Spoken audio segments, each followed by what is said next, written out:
Bon les gars, écoutez, je vais éviter de citer des noms encore. Niveau YouTube cinéma, enfin soi-disant YouTube cinéma pour certains qui se prétendent comme ça alors que c'est pas forcément la réalité, hein. Euh, Quand je vois certains qui idéalisent des films objectivement mauvais, alors qu'ils ont même pas vu, même pas lu, même pas vu le matériau de base, je me passerais bien de parler à leur place, vous voyez.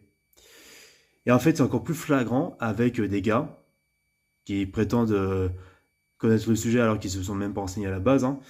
Certains qui profitent de parler de sujets qu'ils ne maîtrisent pas à juste choper des informations, des recherches sur internet, tout ça, mais ils ne vont pas plus loin dans la réflexion, ils ne vont pas plus loin sur, euh, sur la culture, et en fait, ils font ça pour l'audimat, et en fait, ils préfèrent juste taper sur l'information et sur les news, voilà, pour faire du profit, au lieu de s'intéresser vraiment au sujet, et au lieu de faire de vraies vidéos de qualité, hein. Coucou Landry. Ouais, j'ai été méchant, je devais encore le citer celui-là. Je devais encore le citer parce qu'il toujours pareil, cet abruti. Toujours aussi condescendant là-dessus.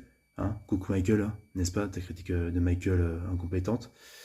Bon, tu pourras avoir pour ma critique sur Michael entre parties en short que tout ce que tu as expliqué, tout ce que tu n'as pas expliqué en fait, voilà, c'est que tu nous mentais, tu te mentais à toi-même sur le film hein, de Michael, qu'on ne se le cache pas. Bon, pour revenir sur le sujet, hein, je digresse un peu, hein, coucou Landry, abruti, c'est que, comment dire, il y en a certains qui sont allés voir justement Michael en avant-première au Grand Rex, et en fait, tu vois, même quand c'est pour des films comme des gros films, voilà, peu importe n'importe quelle licence, en fait, ils vont faire genre qu'ils sont pris dans l'émotion, qu'ils sont pris dans le rythme du public, dans la hype du public, alors que finalement, ils vont dire ah le film était nul, ah le film machin truc, il m'a pas plu, je l'ai bien aimé.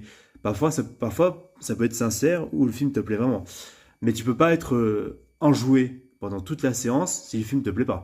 Parce que moi, Jumanji 2, j'étais allé voir au Grand Rex, hein, et au Grand Rex, c'était il y a très longtemps pour vous dire, hein, avec des connards d'irrespectueux des personnels qui m'ont très mal accueilli, hein, d'ailleurs, des gros abrutis. Je vais en parler prochainement dans mon short. Mais en gros, pour Jumanji 2, je savais déjà que c'était de la merde. C'était surtout pour voir les quelques représentations, mais voilà. J'ai su que c'était de la merde et ça m'avait pas plu, tu vois. J'étais pas dans la hype pour faire exprès, pour être genre dans la hype, tu vois. Et c'était pareil pour The Flash, quand il y avait la scène de George Clooney, j'ai été le seul à pas gueuler dans la salle, tu vois.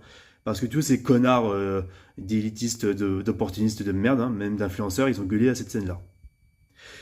Faudra m'expliquer la hype des gens, parce qu'à un moment donné, vous êtes juste cons et incohérents avec vous-même.